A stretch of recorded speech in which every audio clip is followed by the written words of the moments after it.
So I went on Pexels.com and I found a couple images that we could use.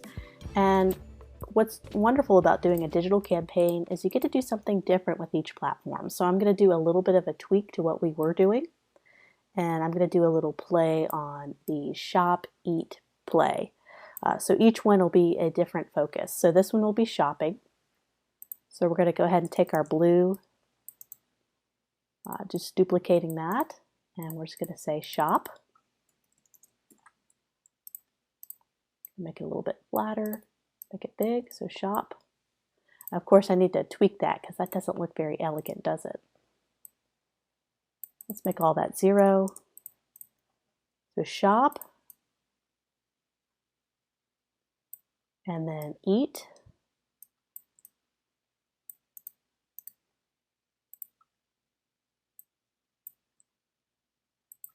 Let's go ahead and get this cropped.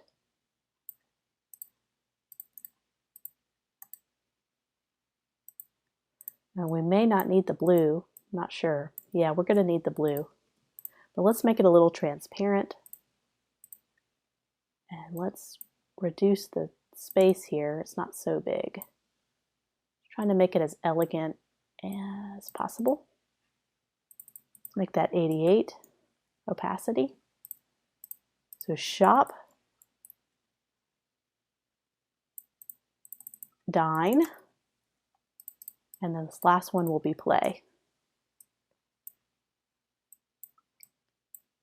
This will be the shot of the mall.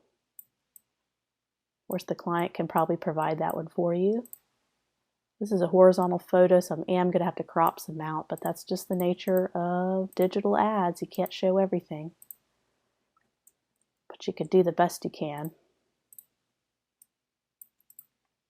Okay, and let's get our play. Or whatever you want to do. Relax. How about relax? That sounds a little better than play. And then we have our store names, which I'm sure the client appreciates that. We've got to get those store. We could create a fourth one and have the store names at the end. Or we can keep this and bring out that dark background we used at this Instagram square ad. Put that behind here and make all of this text white. And let's feather that even more. Or I can even go up and do a Gaussian blur to really spread that out a lot. It's not letting me do that. Let's see. Let's go to my appearance panel. And let's increase the feather. Let's just do it that way. Let's do it at maximum allowable. There we go. As long as it's still readable, I'm happy. And we can reduce the spacing to help the readability. We can even make this a different color. Ooh, I know. I have an idea. I'm going to make a blue box.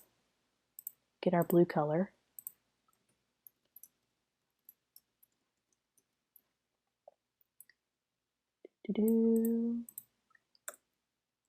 There we go, relax. So you can kind of see the image underneath. And I could even do let's get our transparency. Let me do a blending mode. I'm going to do luminosity. And I am going to see if I can feather it. Feather the edges. And reduce the opacity. Let me add a drop shadow. I still can't read that text. Let me move this out of the way, move this out of the way, and let's make that a much darker blue. Make it a darker blue so when we bring that over top, there we go. Now we can read the text a little better and do a drop shadow. Let that drop shadow be more blurred. Make it 100%. There we go. I think that needs tweaking. I don't think I can get away with the photo being so bright. So let's reduce it. So there's our kind of Instagram story that'll be loaded similar to the previews I was showing you right before this section, where you have, it stays for, 5 seconds and it flips to the dying one, and then 5 seconds it'll flip to that one. So there's our little Instagram story that we created. We could send all of these off to the client. We have probably 10 to 12 different versions of social media campaigns. I'm going to go ahead and save it. And there's what's wonderful, once again, about using the artboard system is this is all easy to export. So we're going to export all of these as JPEGs. That's going to be your standard format that everybody wants.